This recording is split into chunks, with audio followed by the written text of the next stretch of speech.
Have you ever thought about where Dementors in Harry Potter really came from? What if these terrifying creatures were more than just mindless servants of darkness? In today's video, you'll discover the chilling origins of Dementors, their terrifying power, and their true allegiances. Dementors are among the most nightmarish beings in the wizarding world.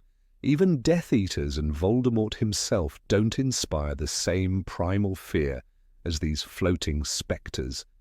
They drain all happiness from the air, leaving only despair. Strangely enough, they weren't always on the side of darkness. In fact, for most of their history, they served the Ministry of Magic. But how could creatures this sinister ever be trusted by the forces of good?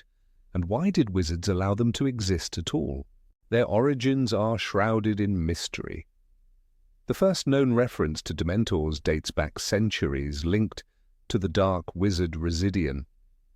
He lived in a secluded castle near a wizarding village and used Dementors as his personal guards. But when the village refused his request to marry one of their own, he unleashed these monstrous creatures upon them. It was only through the Patronus charm that the villagers managed to drive them away. Centuries later, in the 15th century, Dementors appeared again, this time tied to the infamous island fortress of Azkaban. No one knows who built it, but by that time it was home to another dark wizard, Ekrizdis. He lured lost sailors to his island and tortured them for his own twisted amusement. Dementors thrived there, feeding on the victims' endless suffering. When Ekrizdis finally died, the Ministry discovered the fortress overrun with Dementors, stronger than ever. Destroying Azkaban was too dangerous. They feared the Dementors' revenge, so they simply left it untouched. How exactly Dementors reproduce remains a mystery. J.K. Rowling herself has offered conflicting explanations. In Harry Potter and the Half-Blood Prince, she mentioned that Dementors multiply in misty weather. However, in an interview, she stated that they don't reproduce at all, but rather grow like fungi in places full of decay and despair. In the 17th century, Minister of Magic Damocles Rawle saw an opportunity. Instead of fighting Dementors, he turned them into prison guards. Azkaban became the most feared wizarding prison, guarded by creatures that thrived on human suffering. Over the years, Dementors weren't just used for Azkaban, they were deployed to protect key locations, escort criminals, and even hunt down fugitives. The Ministry saw them as useful tools, rewarding them with the one thing they craved: human emotions. For decades, Dementors remained loyal to the Ministry.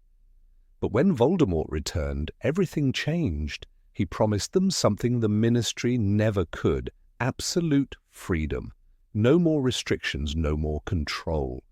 They could feast on human souls without limits. And so Dementors revolted, abandoned Azkaban, and swore allegiance to the Dark Lord. This betrayal allowed the escape of countless Death Eaters. And once Voldemort's influence reached the Ministry, Dementors grew more ruthless, administering the dreaded Dementor's kiss far more often. Only after Voldemort's final defeat were Dementors permanently banished from Azkaban. The Ministry replaced them with auras, ensuring that these soulless creatures would never hold power again. Dementors are nearly unstoppable. They consume every positive emotion, forcing their victims to relive their worst memories. Just being near them plunges people into darkness. When Dementors infest an area, despair follows. Their most feared attack, the Dementor's kiss, strips a person of their very soul, leaving behind only a lifeless shell. And the most terrifying truth, there is no known way to destroy them.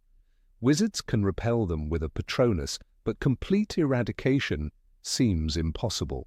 These creatures remain one of the greatest horrors of the Harry Potter universe, terrifying, relentless, and perhaps truly immortal.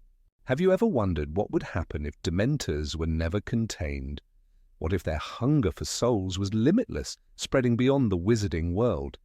In today's video, you will uncover the terrifying possibilities of Dementors left unchecked and the horrifying impact they could have had on history. Imagine a world where Dementors were free to roam. Without the control of the ministry, they would multiply, growing stronger with every soul they consumed. Villages would wither into ghost towns, their inhabitants drained of hope, left as empty shells. The air itself would turn cold, heavy with the weight of despair. Wizards would have no choice but to fight, yet how do you defeat something that cannot be killed? Some believe that Dementors were once part of a darker, ancient magic. Their very existence suggests they were not mere creatures, but entities bound to forces beyond human understanding. Legends whisper of wizards who tried to control them, only to become their prey. A few sought to uncover their origins, believing they could be traced to an era before recorded history, when magic was raw and uncontrollable. If true, this would mean Dementors have been lurking in the shadows far longer than anyone dares to admit.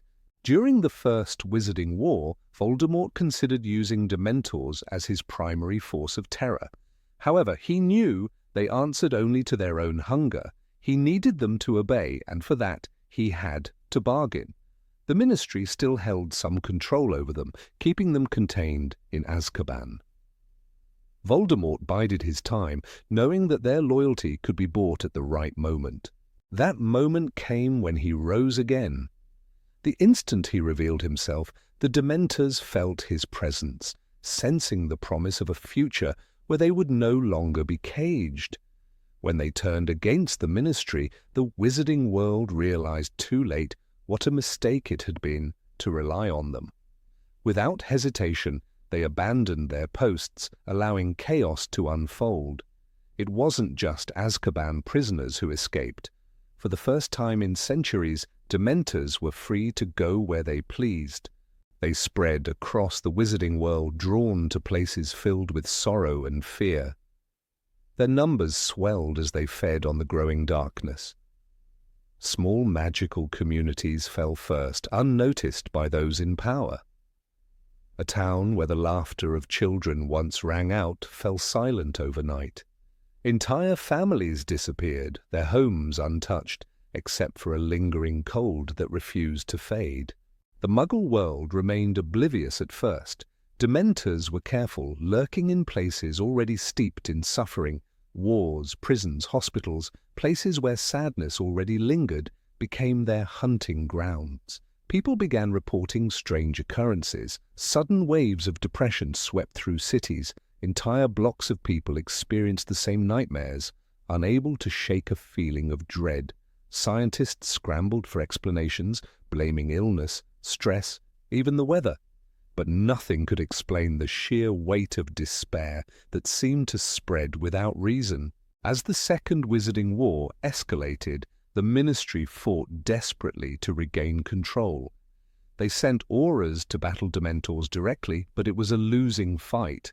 Patronuses could drive them back, but they couldn't hold them off forever.